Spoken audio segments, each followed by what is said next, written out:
Is this my good side? Well, it shows you, I've said before, but I didn't apply this rule to myself today. I thought that if I asked someone what time it was, they could give me a simple answer. Well, it began to get what I had set, because we were having this luncheon on the beach. I had changed the pickup time to CK from in the morning to 1 o'clock in the afternoon and return about 3. Well, I'd ask Amber what time we would be back, and she said before 1 o'clock. So I picked 1 o'clock, assuming that she knew what she was talking about, that she was running this thing. So anyway, we got down there, had a good time. The weather was good. It wasn't the hot sun, but it was just as calm, and Commencement Bay was as placid as a lake. Beautiful day. I saw one sailor, that does parasailers, they called. And we, at what I thought was, we'd been there a long time, I just decided I'd check my phone and see what time it was. Well, reach my phone, it's not there. So, So I asked someone nearby me, what time was it? They said, 2 o'clock. 2 o'clock? My pickup time is 1 o'clock, so I missed this thing, and I'm going to have to hurry and call the shuttle company and cancel the return trip. So borrowed the guy's phone next to me. He had one. Actually, it's the same kind as mine. If I had taken the time to look, I would have seen that it wasn't 2 o'clock. So anyway, called the shuttle up and told them to cancel my ride, and because I'd missed the first one, I assumed be 2 o'clock. As long as it was 2 o'clock, I missed the 1 o'clock pickup, and there was no need to call to cancel that. So anyway, we got back, and I looked up at the clock, and it says 10 to 1. Uh-oh.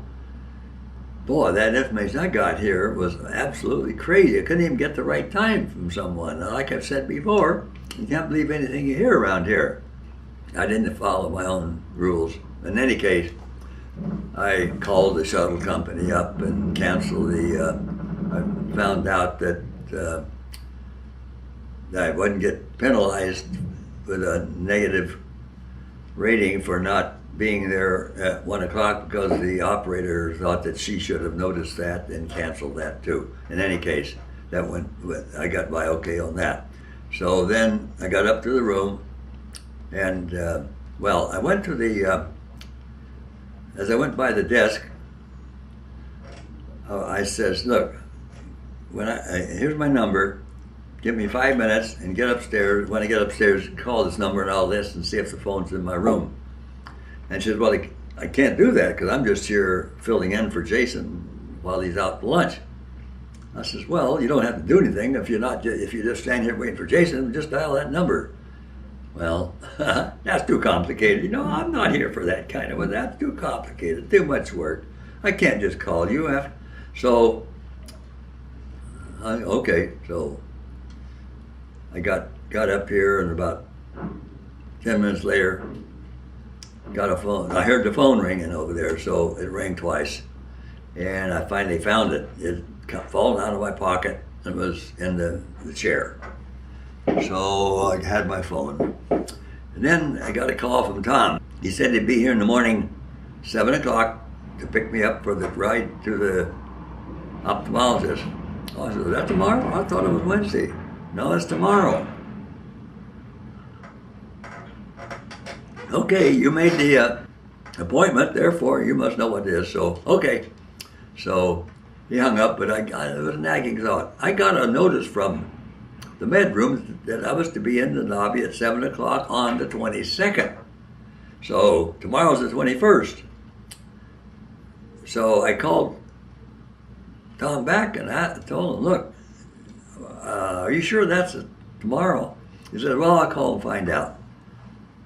So I went and got the little notice that they post on the door, and sure enough, there it is for the 22nd. So one of them's wrong. And anyway, and all this time I had made, Tom called back in a few minutes, says, yeah, it's on the 22nd. So that's taken care of.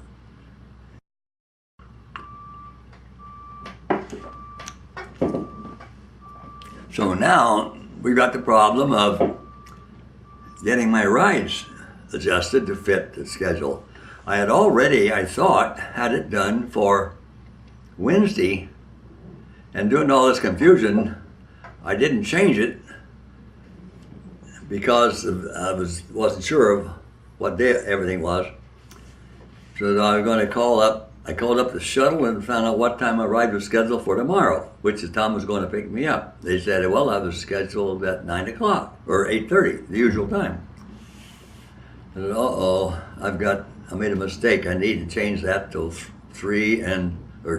1 and 3. Well, we went through the rigmarole and got that changed, okay. But I still hadn't heard back from Tom about the Wednesday thing. And I hadn't called the med room to be sure that they were right. Anyway, before long, this is the time I got the call from Tom and told me that, sure enough, the pickup was on Wednesday at 7 o'clock, not tomorrow at 7. So being a little suspicious of all this thing, it turned out all right. I'm going to be different times to see Kate tomorrow and the next day, but at least they're there, and I'll be seeing her. Today I have to be due to the. By the way, I'd called the dispatcher at the shuttle, and she said because she had missed the 1 o'clock pickup, that she would mark it as no fault. And finally, about a little after 1:30, I got a call from Jason at the desk saying that my ride was here. My ride is here, and it's after 1:30. I said, well, tell him I've canceled for today. And because he was after 1:30, that's out of the window, therefore I'm not at fault anyway. So everything's straightened out, and I hope everything's back into normal. But like I say, don't believe a word you hear around here, because it's probably wrong. They can't even tell you the right time of day. I think I remember who it was. And at least I know when he tells you something, forget it.